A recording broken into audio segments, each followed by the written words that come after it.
कितने लोग टेस्ट देना चाहते हैं कल?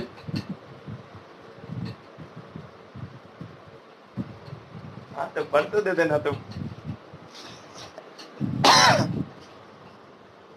फायदा ये होगा कि सबको पता चलते रहे कि कितने पानी में है। बोर्ड का पेपर तो होना ही है, बाकी लॉकडाउन चलते रहे।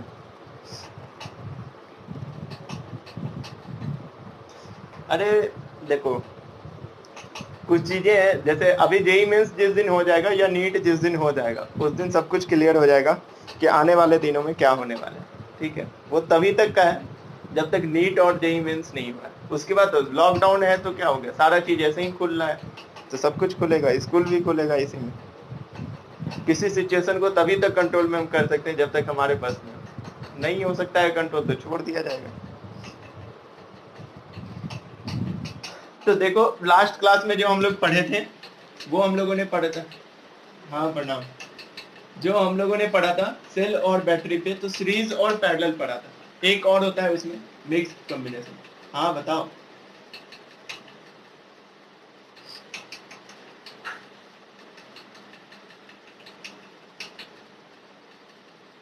अब नहीं बोलेगा, अभी देख रहे हो उसे क्या बीच बीच में।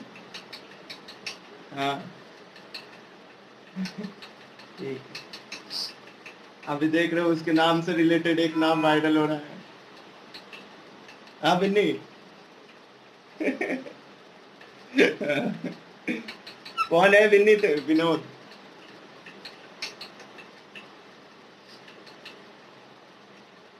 Speechless.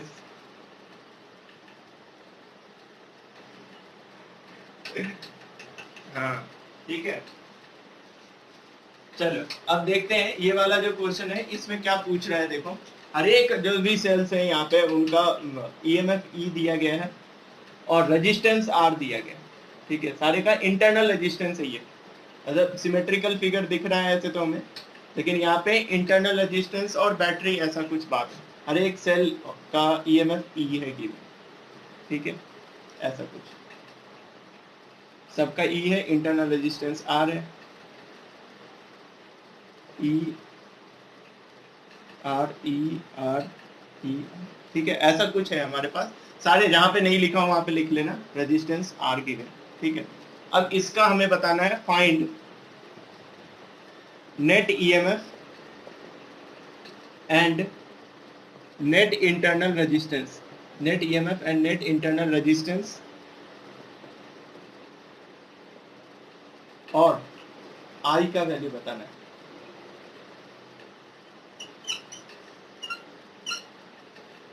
Resistance and find I. I मतलब यहां से जो करंट फ्लो हो रहा होगा वो वाला। ऐसे तो करंट इससे निकलेगा, तो करंट का डायरेक्शन यहाँ पे ऐसा कुछ होगा।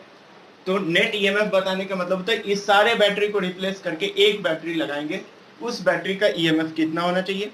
और नेट इंटरनल रेजिस्टेंस का मतलब होता है कि उस जो बैटरी को हम रिप्लेस करके नेट ईएमएफ लगा रहे हैं उस बैटरी का इंटरनल रेजिस्टेंस कितना होना चाहिए, और साथ में इस सर्किट में आउटर में जो करंट फ्लो होगा वो कितना होना चाहिए, ये बताना है।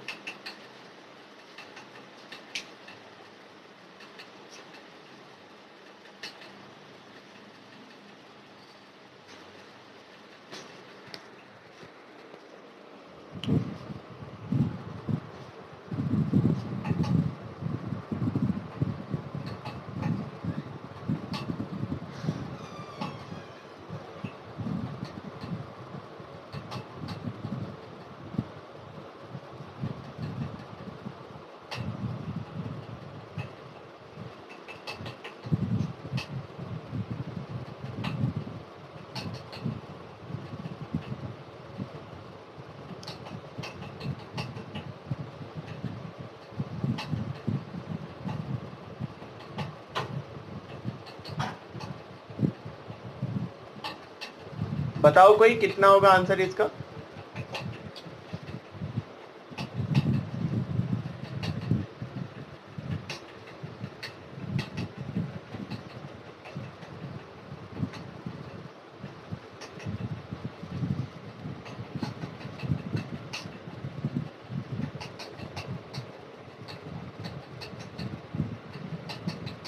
देखो यहाँ पे जैसे हम नेट ईएमएफ निकालने का कोशिश करते हैं सबसे पहले, तो हम इस वाले ब्रांच को देखते हैं, बस ऊपर वाला जो वायर है उसको अगर हम देखें तो इस वायर में 4 बैटरी लगा हुआ है, या 4 सेल बोल सकते हैं, 4 सेल लगा हुआ है, और हर एक का ईएमएफ ई है। तो कितना हो जाएगा, E plus E plus E plus E, कितना हो गया, 4E हो गया। अब देखो 4E ऊपर लगा हुआ है, उसके नीचे क्या लगा हुआ है, E का लगा हुआ है, और यहाँ भी। तो इसको अगर हम रिप्लेस करना चाहें एक से, इस पूरे को एक से, क्योंकि हम पार्ट बाई पार्ट कर सकते हैं। अब इतना बड़ा सर्किट दिया गया तो हम क्या करेंगे, पार्ट बाई पार्ट सॉल्व करेंगे। तो ऊपर वाला जो ब्रांच है इसमें 4 बैटरी है या सेल है, और हर एक का ईएमएफ ई। तो अगर हमें पता है ईएमएफ अगर सीरीज में होता है तो ईएमएफ ऊपर वाले लाइन का कितना होगा, E1 नाम दे रहा हूं इसका, ऊपर वाले लाइन का नाम दे रहा हूं 1, तो E1 होगा 4E के इक्वल। क्यों ऐसा, क्योंकि ये चारों आपस में सीरीज में है, और सीरीज में ईएमएफ को ऐड करते हैं विद कंसिडरेशन ऑफ टर्मिनल। चारों का देखो टर्मिनल पॉजिटिव वाला एक तरफ है, मतलब सारे सही तरीके से अरेंज किए गए हैं, पॉजिटिव यहाँ भी पॉजिटिव, यहाँ भी पॉजिटिव, यहाँ भी पॉजिटिव, तो सारे का ऐड करेंगे तो 4E हो जाएगा। अगर इसमें से एक भी उल्टा ऐड रहता तो हम माइनस करते हैं उस वाले को इंडिविजुअली, तो यहाँ पे चारों ऐड होगा 4E होगा। वैसे सिमिलर इसका भी ईएमएफ का हम बात करेंगे तो इस लाइन का होगा 4E, और इसका भी बात करेंगे तो E3 होगा 4E, और इस वाले का भी होगा E4 होगा 4E के इक्वल। अब इसी के अकॉर्डिंग अगर हम रेजिस्टेंस का बात कर लें, यहाँ पे R है 4, और वो चारों किस में है, सीरीज में, तो कितना आ जाएगा, पहले वाले का R1 आएगा 4R के इक्वल, दूसरे वाले का आ जाएगा 4R के इक्वल, तीसरे वाले का 4R हो जाएगा, और चौथे वाले का 4R हो जाएगा। ठीक है, ये कैसे हम कर रहे हैं, R plus R 2R plus R 3R plus R 4R, ऐसा कुछ हो जाएगा। तो हम इस चारों ब्रांच को अगर हम रिप्लेस करेंगे तो एक बैटरी रहेगा यहाँ पे जिसका होगा 4E और रेजिस्टेंस होगा 4R। वैसे यहाँ पे होगा 4E और रेजिस्टेंस होगा 4R, मतलब इंटरनल रेजिस्टेंस। वैसे ये सारे, तो हम इसको रिप्लेस करते हैं एक बार, और उसके बाद पैरेलल में क्या आता है वो देखते हैं, फिर हम पैरेलल वाला सिस्टम का यूज करेंगे। तो यहाँ पे ये चारों पार्ट रिप्लेस होके इसके जगह आएगा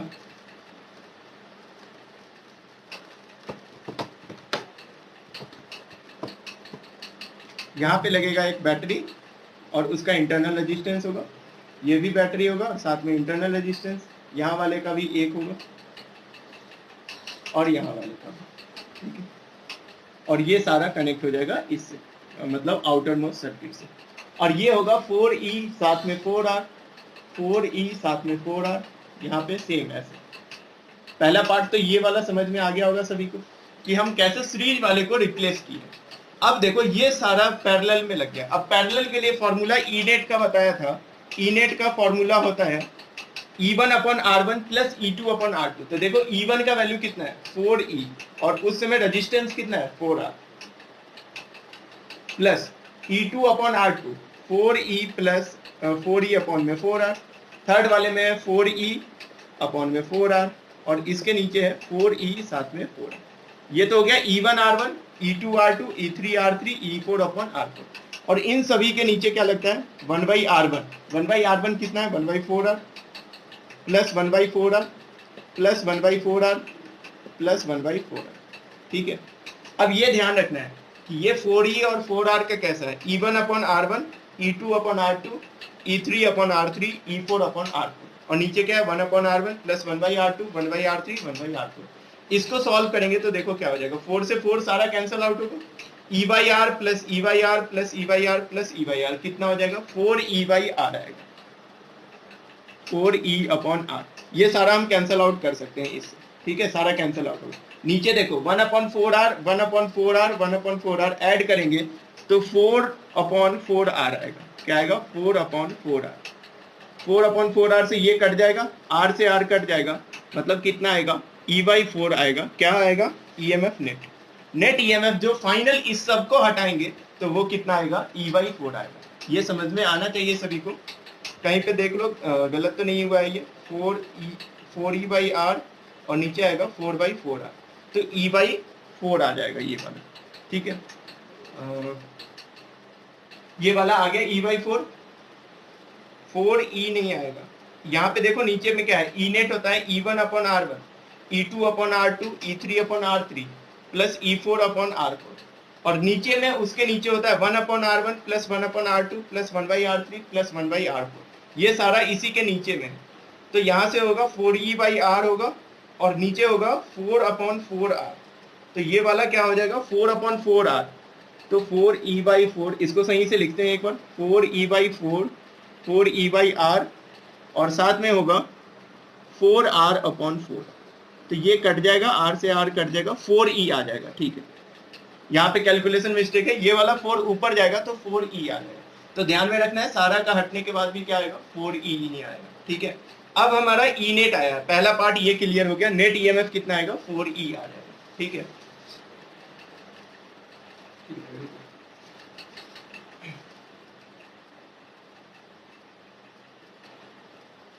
तो पहला पार्ट का ईएमएफ आ गया होगा, ईएमएफ नेट कितना आएगा 4e आ जाएगा।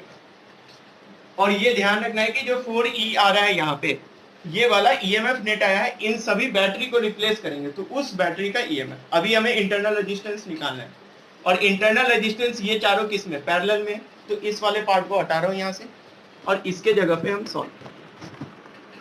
तो आर नेट का फॉर्मूला 1/r नेट का फॉर्मूला होता है 1/r1 मतलब 1/4r plus 1/4r plus 1/4r plus 1/4r, मतलब कितना आ जाएगा 4/4r आ जाएगा 1/r नेट। यहाँ से 4 से 4 कटेगा, आर नेट आ जाएगा r के इक्वल। या फिर हम ऐसे भी कर सकते थे, 4r को 4 से डिवाइड दे दोगे तो r आ जाएगा, क्योंकि सारा इक्वल है और पैरेलल में है तो नंबर ऑफ रेजिस्टेंस से डिवाइड करेंगे तो 4r/4 आंसर क्या आएगा r।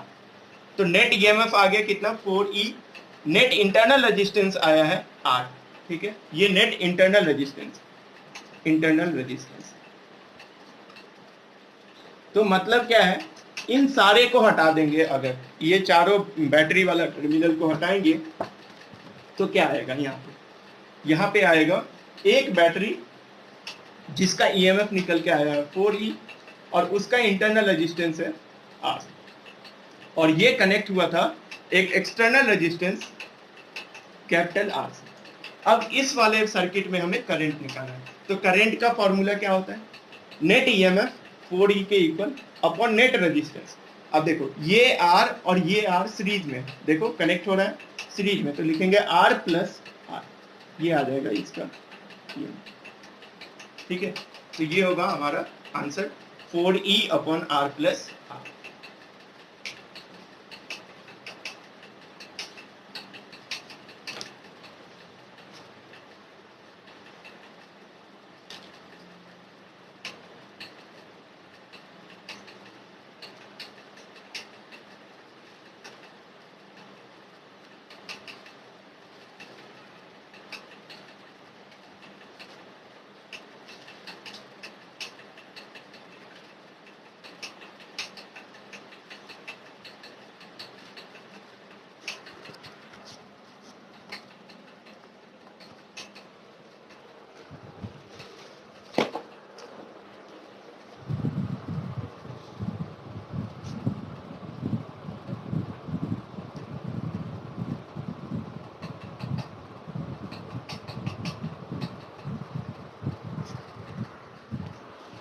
हो गया, सभी लोग लिख लिए?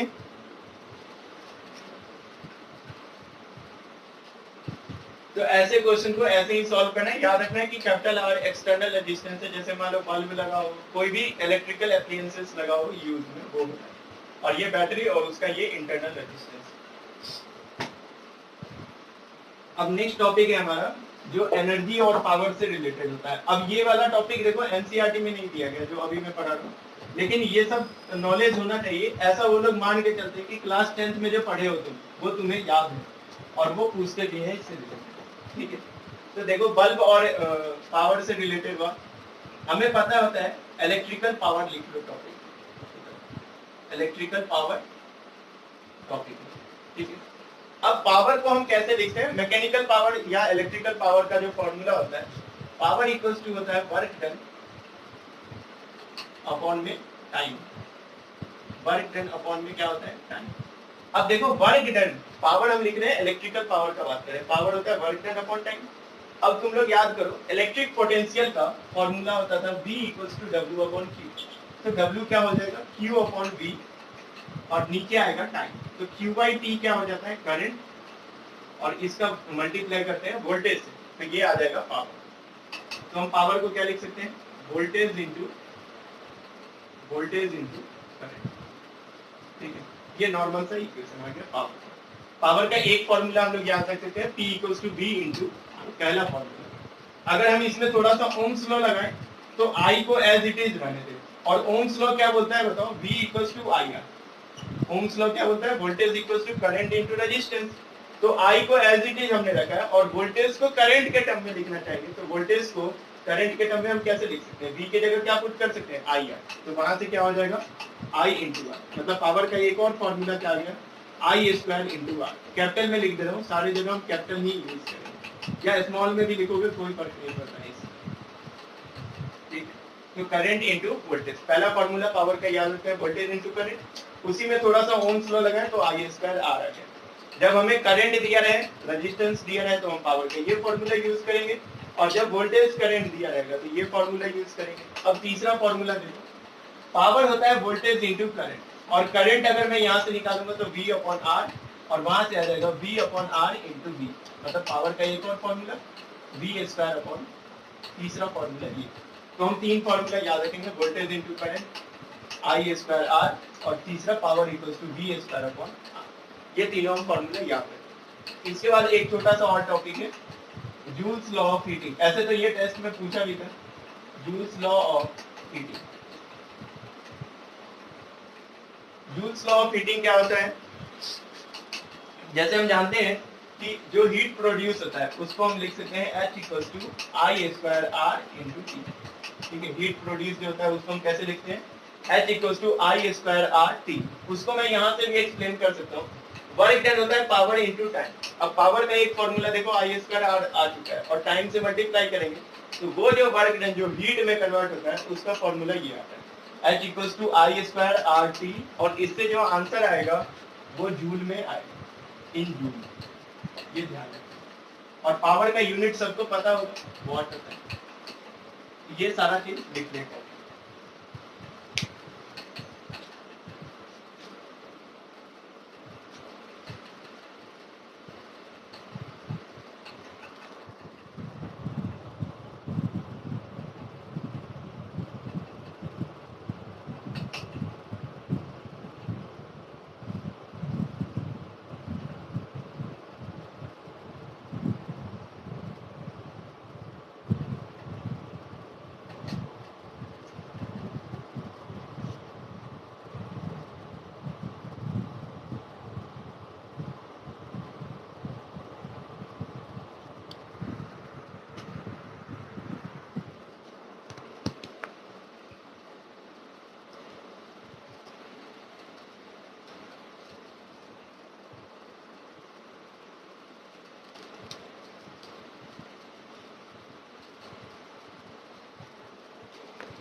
अब देखो नेक्स्ट टॉपिक है इसी से रिलेटेड,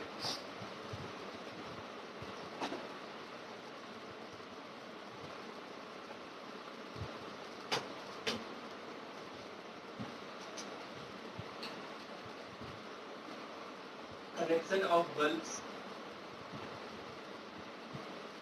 इन सीरीज। जैसे मान लो दो तीन बल्ब है, या फिर कोई भी इलेक्ट्रिकल एप्लायंसेस होगा, जैसे हमारे घर में फ्रीज रहता है, या कोई भी जो भी डिवाइस, बल्ब, फैन वगैरह जो भी हम यूज करते हैं, उसको अगर मान लो हम सीरीज में कनेक्ट करते हैं तो कैसा दिखेगा। देखो हम बल्ब से यहाँ पे बात करते हैं क्योंकि मैक्सिमम क्वेश्चन में बल्ब आता है। यहाँ पे एक बल्ब है, दूसरा बल्ब ये है, तीसरा बल्ब ये है, ऐसे बहुत सारे बल्ब हैं। मैं यहाँ पे 3 दिया हूँ, ठीक है, और ये बैटरी और उसका कुछ इंटरनल रेजिस्टेंस भी होगा, ठीक है, और यहाँ पे EMF। मैक्सिमम केस में जो हम बैटरी यूज करते हैं, in maximum case the internal resistance of battery is 0। Internal resistance of battery is 0। मतलब जो हम मैक्सिमम केस में यूज करते हैं उसमें बैटरी का जो इंटरनल रेजिस्टेंस होता है वो 0 लिया जाता है, और इसी को कहा जाता है ideal battery. Ideal battery, ideal का मतलब समझ में आता है सभी को, और ऐसे फिजिक्स में समझोगे जो क्वेश्चंस वगैरह में मिलता है वो। वो आइडियल बैटरी होता है, अनलेस एंड अनटिल क्वेश्चन में बताया हो इंटरनल रेजिस्टेंस, जब तक नहीं बताएगा तब तक हम आइडियल बैटरी मान के चलते हैं। तो जैसे मान लो इसमें हम मान लेते हैं कि इसका इंटरनल रेजिस्टेंस 0 है और इस बैटरी का वोल्टेज भी गिवन, ठीक है, और यहाँ पे ये बल्ब है B1, इसका B2 और इसका B3, ठीक है। तो इसका अगर हम पावर लिखना चाहेंगे तो अब देखो, क्योंकि बल्ब्स को हम किस में कनेक्ट किए हैं, सीरीज में, तो याद रखना है कि हमारे पास पावर का 3 फॉर्मूला है। पहला फॉर्मूला है वोल्टेज इनटू करंट, दूसरा फॉर्मूला है I स्क्वायर आर, और तीसरा formula V square upon R. हमारे पे डिपेंड करता है, हमें जिससे बेनिफिट होगा हम वो फॉर्मूला यूज करेंगे। तो देखो अगर हम बल्ब को सीरीज में कनेक्ट किए तो करंट इसमें जो फ्लो होगा वो तीनों में सेम फ्लो होगा। मान लो करंट यहाँ पे I फ्लो हो रहा है, ठीक है, मान लो इस तीनों कनेक्शन में जो करंट है वो I फ्लो हो रहा है, तो पावर ऑफ द बल्ब अगर हम यूज करेंगे P1 मतलब बल्ब 1 का पावर, इसका रेजिस्टेंस मान लेते हैं R1, इसके अंदर जो फिलामेंट होगा उस फिलामेंट का रेजिस्टेंस है, या कोई भी डिवाइस होता है उसका अपना अंदर का रेजिस्टेंस होता है, R3 मान लेते हैं। तो अगर मैं पावर 1 में निकालूंगा तो वो कैसे निकलेगा, I स्क्वायर R, क्योंकि यहाँ पे करंट सब में सेम है। देखो I करंट इसमें भी जाएगा, इसमें भी जाएगा, इसमें भी जाएगा। तो पावर 1 कैसे निकालेंगे, I स्क्वायर R1 से। पावर 2 कैसे निकालेंगे, I स्क्वायर R2 से निकालेंगे। पावर 3 कैसे निकालेंगे, I स्क्वायर R3 से। ठीक है, ये चीज हमें ध्यान रखना है, पावर हम कैसे निकाल सकते हैं। ठीक है, ये वाला एकदम अच्छे से ध्यान रखिए कि पावर 1 कैसे होगा, I स्क्वायर R1, पावर 2 होगा I स्क्वायर R2, पावर 3 होगा I स्क्वायर R2। इसको नोट करने को फिर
तो ये तो सीरीज कॉम्बिनेशन का बात हो गया कि सीरीज में अभी कभी अगर पावर वगैरह के बारे में पूछेगा तो हम वैसे कैलकुलेट करके बता सकते हैं।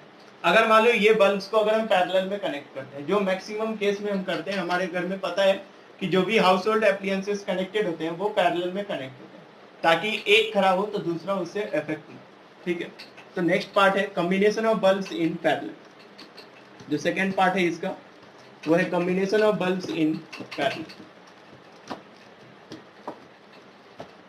इन पैरेलल, पैरेलल में बल्ब्स को कनेक्ट कर रहे हैं। तो बल्ब पैरेलल में कैसे कनेक्ट होगा, ऐसा कुछ जैसे हम रेजिस्टेंस को पैरेलल में कनेक्ट करते थे वैसे बल्ब कनेक्ट होगा इसमें, और ऐसा कुछ इसके अक्रॉस में बैटरी लगा है, इसका कुछ फिलामेंट में रेजिस्टेंस होगा। ये B1 है तो इसका रेजिस्टेंस R1, R2, R3, ठीक है, और इसके अक्रॉस जो वोल्टेज होगा वो V। तो V इसके अक्रॉस वोल्टेज है। तो अगर मान लो इस बल्ब में अगर पावर लिखेंगे तो P1 कैसे लिखेंगे, हमें पता होता है जो पैरेलल में कनेक्टेड होते हैं उसके अक्रॉस जो बैटरी का वोल्टेज होता है वही होता है इसके अक्रॉस वोल्टेज। देखो इस बल्ब के अक्रॉस जो वोल्टेज होगा वो कितना होगा, V होगा, इसके अक्रॉस भी V और इसके अक्रॉस भी V होगा। ठीक है, तो ये ध्यान रखना है कि पावर 1 अगर हम लिखेंगे तो V स्क्वायर अपॉन R1 लिखेंगे। क्यों ये वाला फॉर्मूला यूज करेंगे, क्योंकि हमें पता है वोल्टेज इसके अक्रॉस वही होगा जो बैटरी के अक्रॉस होगा। तो पावर का तीसरा फॉर्मूला जो V स्क्वायर अपॉन R होता है वो हम यूज कर सकते हैं, P1 equals to V square upon R1, P2 equals to V square upon R2 और P3 इक्वल्स टू लिख सकते हैं V स्क्वायर अपॉन R3। ये हम याद रखेंगे। ये तीन अगर बल्ब को हम पैरेलल में कनेक्ट करते हैं तो हम ऐसे फॉर्मूले से सॉल्व कर सकते हैं जो भी पूछा जाएगा।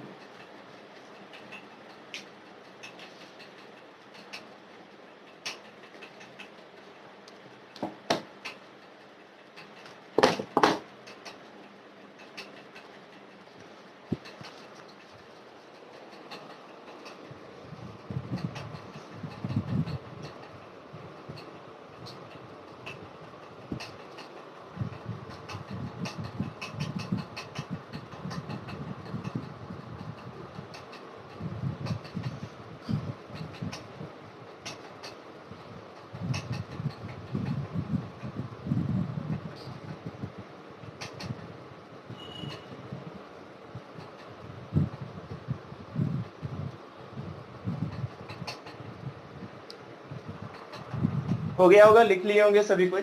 अब देखो एक एनसीईआरटी का क्वेश्चन है, ठीक है, जो इन टॉपिक से रिलेटेड है।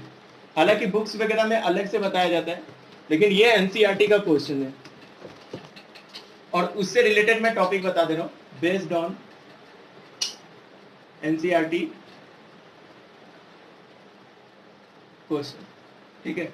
जो टॉपिक का नाम है वो है maximum power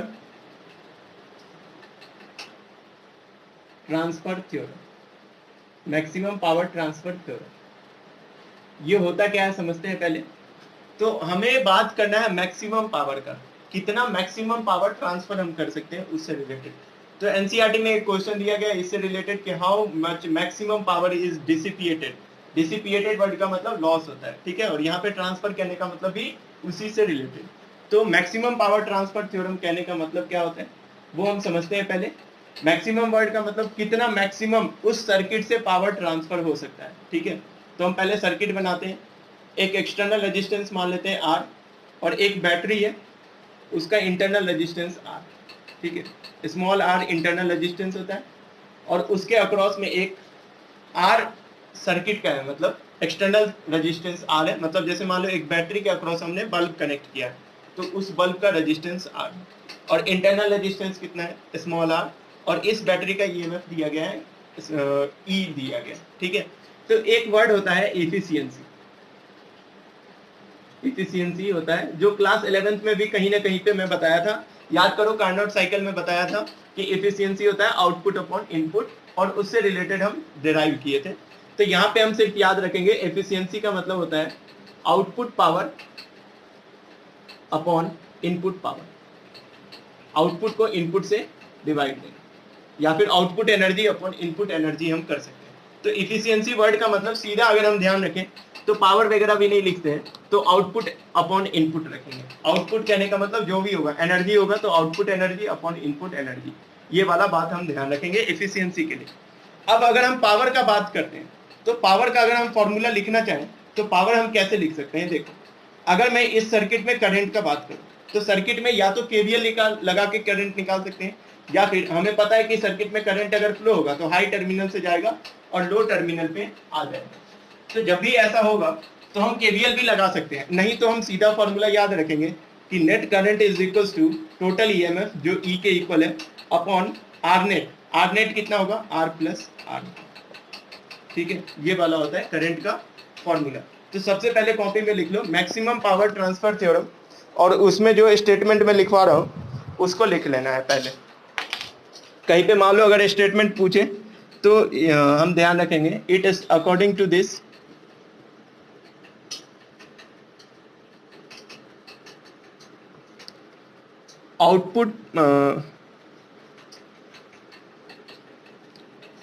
output power of a source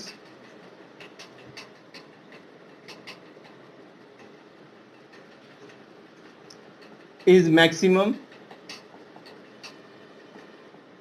when output power of source is maximum when external resistance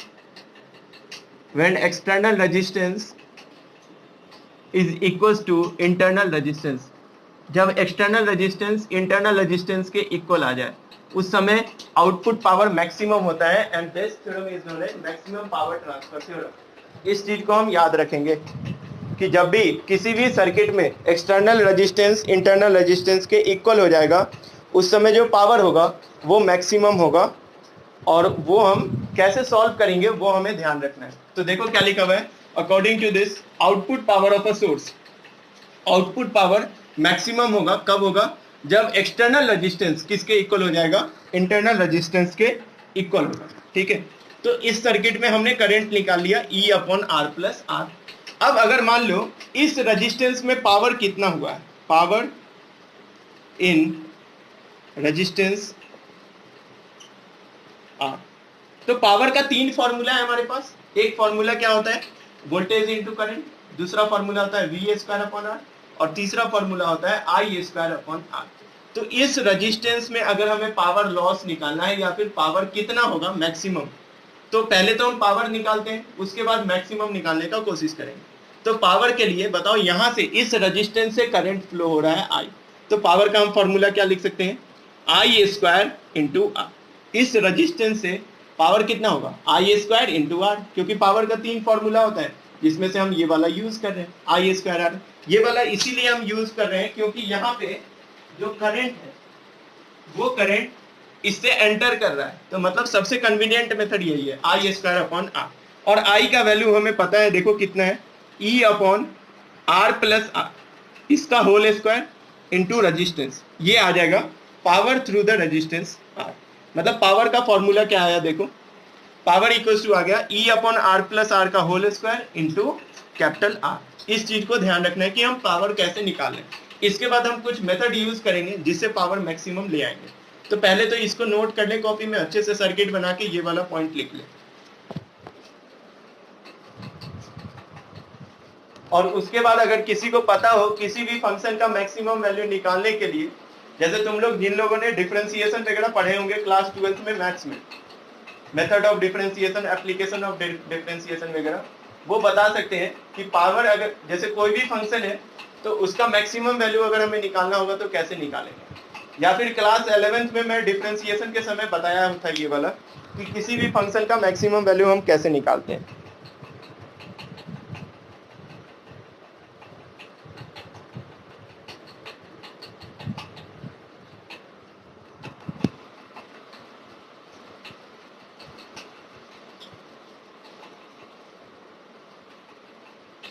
यहाँ पे लिख सकते हो ये जो स्टेटमेंट है उसका ये डेरिवेशन, जो स्टेटमेंट है उसका डेरिवेशन है। बहुत सारे बुक के एग्जांपल में ये दिया गया है और एनसीईआरटी में भी दिया गया है, कहीं ना कहीं एक्सरसाइज में या एडिशनल एक्सरसाइज में ये क्वेश्चन दिया गया है, तो वहीं का बता रहा हूँ। देखो या ऐसा देखना, मैथ्स में तुम लोग पढ़ोगे किसी भी फंक्शन का मैक्सिमम वैल्यू अगर हमें निकालना होता है तो उस फंक्शन को हम डिफरेंशिएट करते हैं। उस फंक्शन को हम क्या करते हैं, डिफरेंशिएट करते हैं।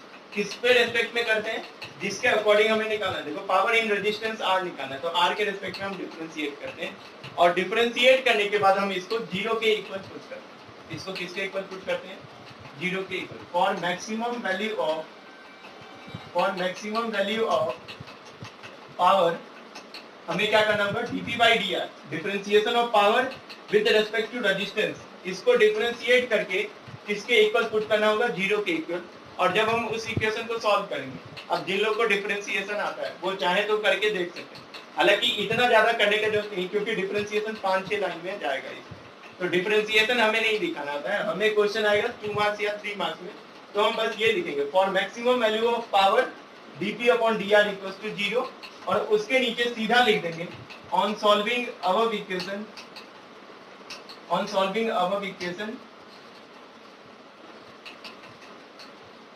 r equals to small r आ जाएगा। जब इसको डिफरेंशिएट करके 0 के इक्वल पुट करेंगे उस समय जो वैल्यू आएगा वहां से वो r किसके इक्वल आ जाएगा, स्मॉल r के इक्वल आ जाएगा। तो हमें बस ये याद रखना है इसका रिजल्ट, और वही रिजल्ट यहाँ दिया गया। According to this the output power of a source कहने का मतलब ये इज मैक्सिमम, किसी भी सोर्स से जो मैक्सिमम पावर निकलता है वो कब निकलता है, जब एक्सटर्नल रेजिस्टेंस और इंटरनल रेजिस्टेंस आपस में इक्वल हो जाए। तो यहाँ से ही आंसर आता है कि कैपिटल आर स्मॉल आर के इक्वल होता है। तो इसको याद रखेंगे बस, for maximum value of P differentiate P with respect to R, और उसको पुट कर देंगे 0 के इक्वल, और वहां से आर स्मॉल आर के इक्वल चला आता है।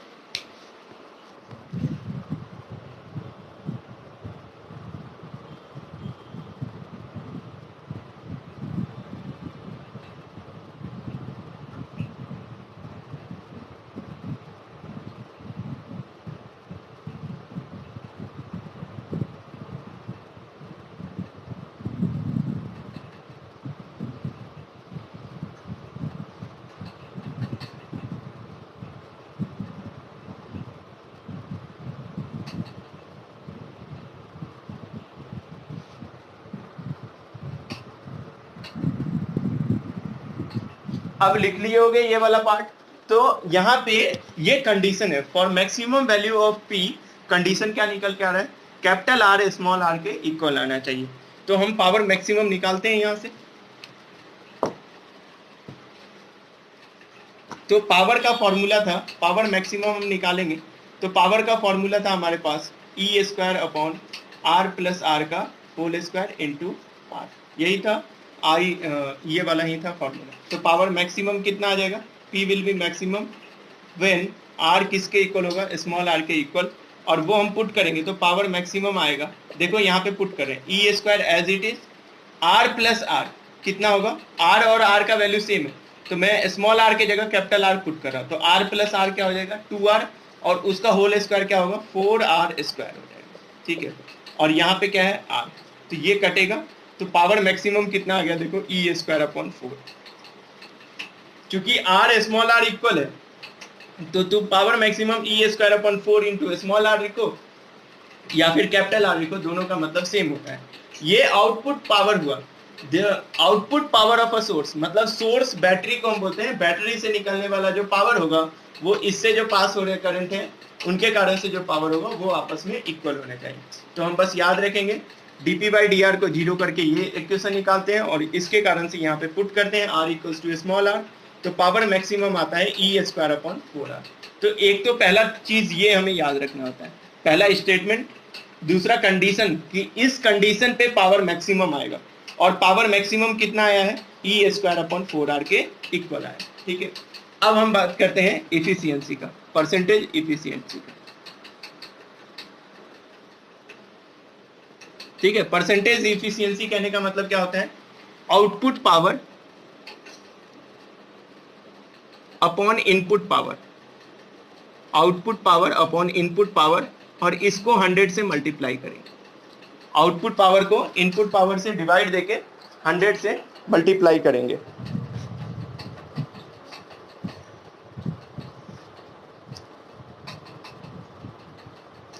तो इसको लिखो पहले फिर बता रहा हूं।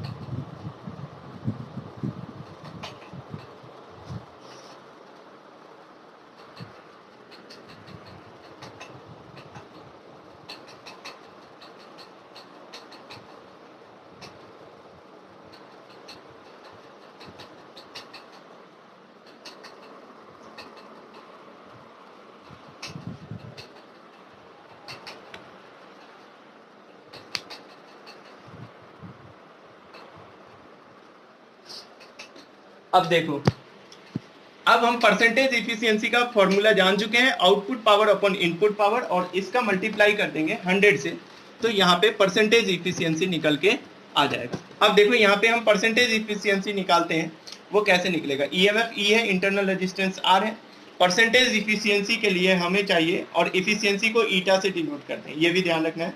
परसेंटेज इफिशियंसी, आउटपुट पावर कहने का मतलब अभी जो हमने लिखा था E upon R plus small r का होल स्क्वायर इंटू आर, ठीक है। और इनपुट पावर कहने का मतलब क्या है, इनपुट पावर कहने का मतलब इस पूरे सर्किट में इनपुट कौन दे रहा है, इनपुट कौन दे रहा है, यहाँ पे बैटरी दे रहा है, तो हम वो लिखने वाले होंगे। तो यहाँ से क्या लिखेंगे, ई स्क्वायर अपॉन में आर लिखने वाले थे, ठीक है। ई स्क्वायर, ये तो जैसे हम लिखते हैं I square upon R, I square into R लिखते हैं, और नीचे में लिखते हैं ई स्क्वायर अपॉन आर, ये वाला वर्ड ध्यान रखना है कि, या फिर हम इसको ऐसे भी लिख सकते हैं जैसे हम परसेंटेज इफिशियंसी लिखते हैं, तो आउटपुट पावर को अगर हम वोल्टेज और करंट के टर्म में देखेंगे, वोल्टेज और करंट के टर्म में देखें तो वहां से लिख सकते हैं। तो आउटपुट पावर देखो वोल्टेज इंटू करंट लिख रहे होंगे, तो वोल्टेज कितना है इस वाले में E, और करंट का वैल्यू कितना आया था E upon R plus R, ठीक है, वोल्टेज इंटू करंट। और इनपुट पावर क्या होगा, इनपुट पावर क्या लिख रहे होंगे, वोल्टेज, और साथ में यहाँ पे जो हम लिख रहे हैं ये वाला तो E होगा, और इनपुट पावर के लिए जो हम करंट लिखेंगे इस वाले से वो कितना लिख रहे होंगे, R सिर्फ लिख रहे होंगे। यहाँ पे ये ध्यान रखना है कि जो आउटपुट पावर हम लिखते हैं उसमें वोल्टेज और करंट जो हम लिख रहे होंगे वो पूरे से ज्यादा होगा, वो पूरा कितना होगा E upon R plus R, और इनपुट में लिखेंगे इनपुट वोल्टेज V और करंट लिखेंगे E अपॉन आर। अब इससे देखोगे ये वाला कट जाएगा और इनटू करेंगे 100 से, तो यहाँ पे आएगा ये वाला E से E कट जाएगा, ऊपर में है 1 अपॉन आर प्लस आर, और नीचे है 1/r, और इसका मल्टीप्लाई हो रहा है 100 से। तो यहाँ से देखोगे तो ये लिखा हुआ है R upon R plus R into 100, ठीक है। ये वाला R ऊपर जाएगा और R प्लस आर नीचे आएगा। अब देखो इसमें हमारा जो एक्सप्रेशन निकला था उसमें क्या निकला था, कैपिटल R स्मॉल r के इक्वल है, तो हम यहाँ पे किसी एक को पुट करेंगे तो वहां से आ जाएगा R upon small R capital R के इक्वल है, दोनों को ऐड करेंगे तो 2r होगा, और मल्टीप्लाई करेंगे 100 से तो r से r कट जाएगा, 100/2 कितना आ जाएगा, 50% आ जाएगा। तो यहाँ पे लिख सकते हो सिंस कैपिटल आर किसके इक्वल है, स्मॉल आर के इक्वल। तो बहुत लंबा क्वेश्चन है ये, इसमें 3-4 पार्ट है। पहला था स्टेटमेंट, दूसरा था पावर का फॉर्मूला, वो हमने बताया, तीसरा कब आएगा, जब स्मॉल आर और कैपिटल आर इक्वल होगा, और मैक्सिमम पावर कितना आया था वो भी बताया था। उसके बाद परसेंटेज इफिशियंसी, वो कैसे निकलेगा, वो यहाँ पे, ठीक है। और यहाँ पे कैपिटल आर और स्मॉल आर का वैल्यू पुट करेंगे स्मॉल आर के टर्म में, तो small R plus small R कितना हो जाएगा, 2r, तो r से r कट जाएगा, और 100/2 कितना आ जाएगा, 50% आ जाएगा। किसी को कहीं पे भी दिक्कत है तो पूछ लें इसमें, और नहीं तो नोट कर लें।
हो गया, लिख लिए सभी कोई?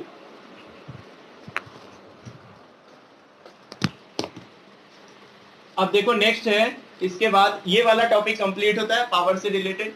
अब जो टॉपिक है वो होता है इलेक्ट्रिकल इंस्ट्रूमेंट्स। इसमें कितना टॉपिक पढ़ना होता है वो बता दे रहा हूँ।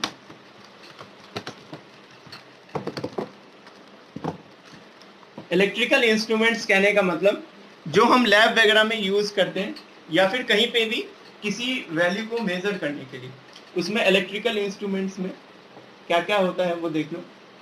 इलेक्ट्रिकल इंस्ट्रूमेंट्स में, ठीक है, पहला होता है मीटर ब्रिज, जो अभी हम पढ़ेंगे, मीटर ब्रिज। दूसरा होता है पोटेंशियोमीटर। पोटेंशियोमीटर का मतलब समझ में आ रहा होगा कि पोटेंशियल मेजर करने के लिए यूज किया जाता है। ये वाला जो पोटेंशियोमीटर होता है ये अभी सबसे ज्यादा यूज किया जाता है, और मीटर ब्रिज होता है रेजिस्टेंस मेजर करने के लिए, ठीक है। ये दो पार्ट हो गए, और ऐसा हम क्लास 10 से 3 टॉपिक पहले से जानते आए हैं, हालांकि उसका अंदर का कंस्ट्रक्शन नहीं जानते हैं, जो तुम लोग नाम पहले से सुने होंगे, गैल्वेनोमीटर, ठीक है, और दूसरा होता है एमीटर, और तीसरा होता है इसमें वोल्टमीटर। तो 5 इंस्ट्रूमेंट है इलेक्ट्रिकल इंस्ट्रूमेंट्स में से, जिसमें से देखो एमीटर वोल्ट मीटर से 2018 में 3 मार्क्स का क्वेश्चन पूछा गया था। 3 मार्क्स का क्वेश्चन पूछा गया था एमीटर और वोल्ट मीटर के कन्वर्जन से। जो क्लास में मैं क्वेश्चन कराया था वही सेम क्वेश्चन आया था उसमें। 2018 में जो पूछा गया था, क्लास में जो क्वेश्चन कराया था वही क्वेश्चन आया था, सारा डेटा के साथ सेम, सारा क्वेश्चन ही पूरा सेम आया था एमीटर वोल्ट मीटर, ठीक है। तो 5 इंस्ट्रूमेंट होता है इलेक्ट्रिकल इंस्ट्रूमेंट में। पहला हमें पढ़ना होता है मीटर ब्रिज, और दूसरा पोटेंशियोमीटर। ये दोनों इस चैप्टर में दिया गया। एनसीईआरटी में अगर चैप्टर वाइज देखोगे तो 3rd चैप्टर में ये दोनों के बारे में बताया गया, लेकिन गैल्वेनोमीटर, एमीटर और वोल्ट मीटर के बारे में इसमें नहीं बता के 5th चैप्टर में वो लोग बताएं, ठीक है। 5th चैप्टर में ये दोनों के बारे में बताया गया, लेकिन उसको करंट के साथ में पढ़ने में कोई दिक्कत नहीं है, क्योंकि करंट से रिलेटेड है, पैरेलल और सीरीज में। तो हम लोग अभी पढ़ने वाले हैं मीटर ब्रिज, उसके बाद पढ़ेंगे पोटेंशियोमीटर, और उसके बाद ये तीनों टॉपिक हो। तो टॉपिक का नाम लिख लो इलेक्ट्रिकल इंस्ट्रूमेंट, और उसमें पहला टॉपिक लिख लो मीटर ब्रिज।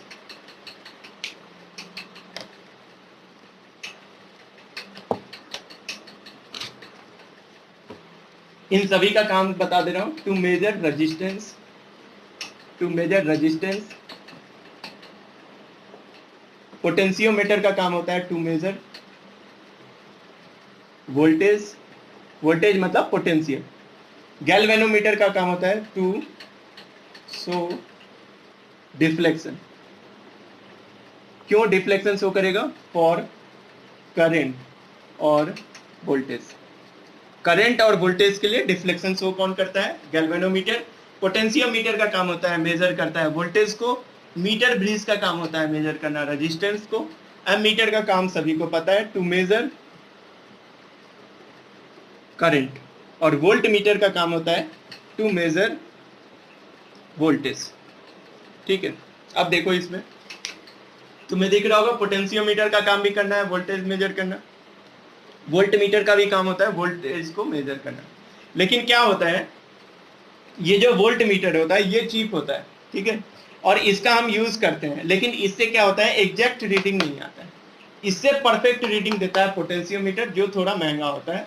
तो हम जहाँ पे सस्ता काम करना होता है वहां पे वोल्ट मीटर यूज करते हैं, जहाँ पे महंगा करना होता है वो पोटेंशियोमीटर करते हैं। इसमें और भी 2-3 फायदा होता है जो हम पढ़ेंगे तब समझ में आएगा।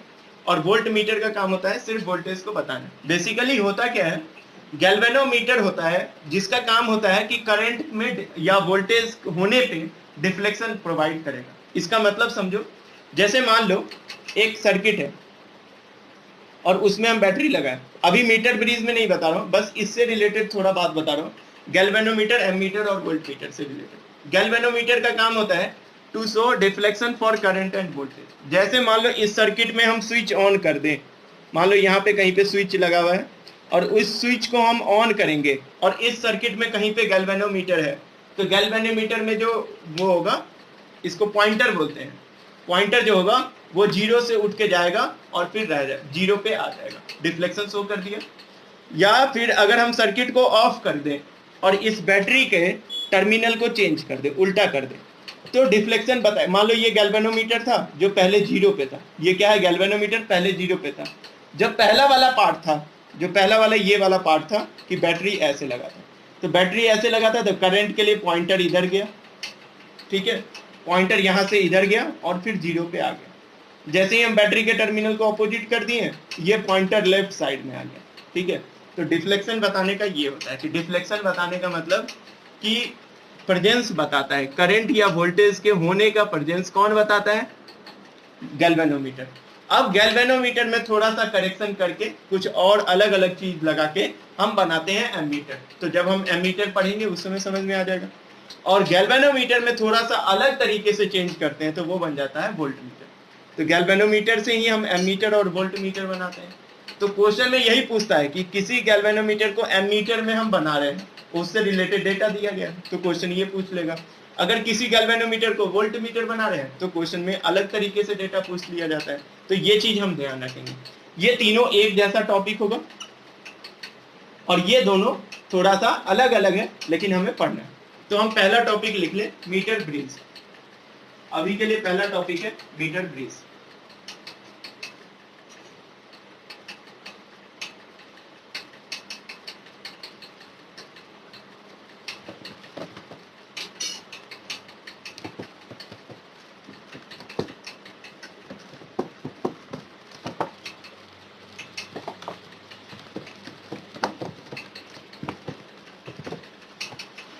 तो हमारा नेक्स्ट टॉपिक है इलेक्ट्रिकल इंस्ट्रूमेंट में पहला मीटर ब्रिज। बहुत इंपॉर्टेंट है और बहुत इजी है। मीटर ब्रिज कैसा होता है कंस्ट्रक्शन, बहुत अच्छा डायग्राम देखने के लिए एनसीईआरटी रेफर कर सकते हो।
अब देखो मीटर ब्रिज के बारे में मैं एक्सप्लेन कर रहा हूँ, इससे रिलेटेड थ्योरी एनसीईआरटी में पेज नंबर 120 पे जो पहला पैराग्राफ है वो सारा कॉपी में लिख लेना अच्छे से, ठीक है। तो इसके बाद जैसे मैं ये एक्सप्लेन करूंगा तो क्लास ओवर होने के बाद वो पूरा उसमें लिख लेना, डेरिवेशन में बताऊंगा, ठीक है। और एक्सप्लेन कर दे रहा हूँ क्या होता है। देखो ऐसा सेटअप होता है, ये एक डिवाइस है एक तरह का जिसका काम होता है रेजिस्टेंस को मेजर करके बताने के लिए, मतलब कोई अननोन रेजिस्टेंस होगा तो उसके वैल्यू को मेजर करके बता सकता है। अब इसके कंस्ट्रक्शन में क्या होता है, देखो ये सामने का पोर्शन दिख रहा है, मतलब ये दो ऐसे कुछ रहता है, ऐसा बीच में एक ऐसा लगा होगा और इसमें से रेजिस्टेंस एक लगा होता है आर और दूसरा रेजिस्टेंस होता है एस। इसमें से एक नोन रेजिस्टेंस होता है और एक अननोन जिसका वैल्यू हम इसके हेल्प से निकालेंगे। इसके नीचे एक स्केल लगा होता है और उसको हम बोलते हैं मीटर स्केल, जिसमें 0 से लेके 100 सेंटीमीटर तक का वैल्यू मेजर कर सकते हैं, ठीक है। और उसका यूनिफॉर्म वगैरह रहता है, यूनिफॉर्म कहने का मतलब सारे जगह पे रेजिस्टेंस एक समान होगा, ठीक है। और यहाँ पे एक होता है जॉकी, जॉकी कहने का मतलब यहाँ से एक वायर निकल के बीच में गैल्वेनोमीटर और इसका एक पॉइंटर होता है, ऐसे समझ लो। इस फिगर को थोड़ा सा वो कर दे रहा हूँ, यहाँ पे एक गैल्वेनोमीटर है और इससे एक पॉइंटर होता है और ये पॉइंटर हमारे हाथ में होता है, इसको हम अलग ढंग से कहीं भी ले जा सकते हैं, इसमें से इसमें टच करा सकते हैं, मतलब कहीं पे भी इसको हम ऐसे करके यहाँ पे ला सकते हैं, इसको यहाँ से यहाँ कर सकते हैं। अब देखो ये डिस्टेंस 100 सेंटीमीटर होता है यहाँ से यहाँ।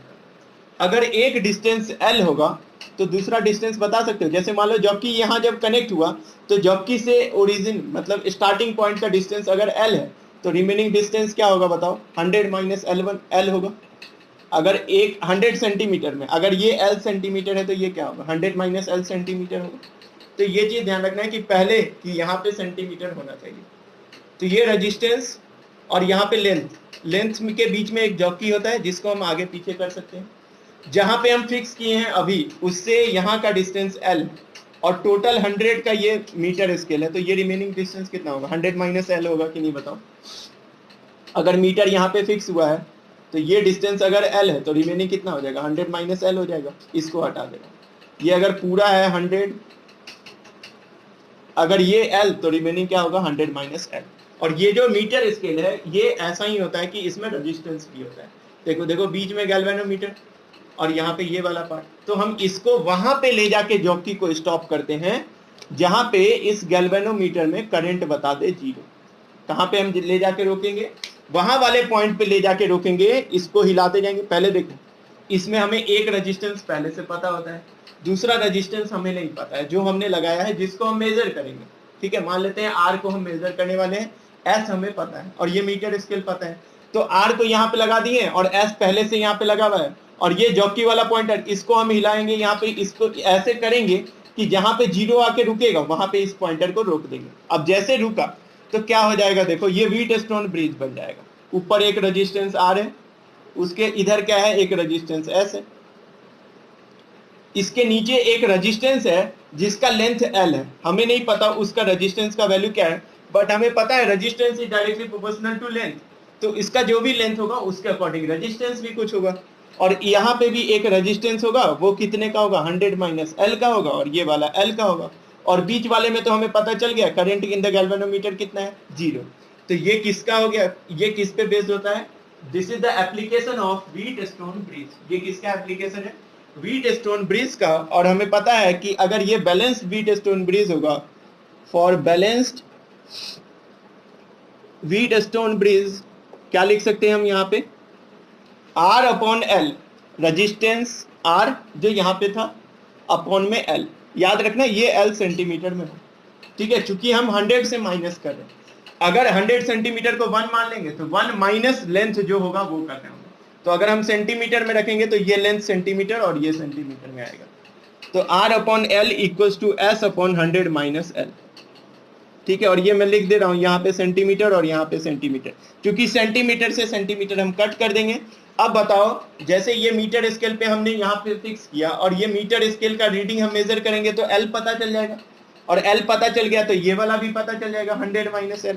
तो ये दोनों पता है और ये वाला हमें पहले से पता है, तो R अगर अननोन होगा तो हम निकाल सकते हैं।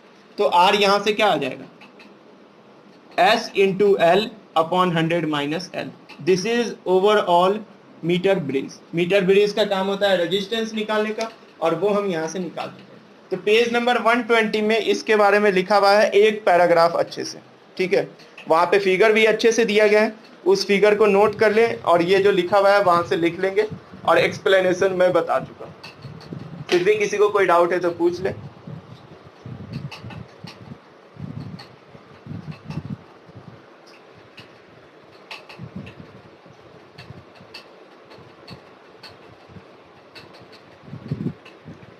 इससे आगे नेक्स्ट क्लास में पढ़ेंगे।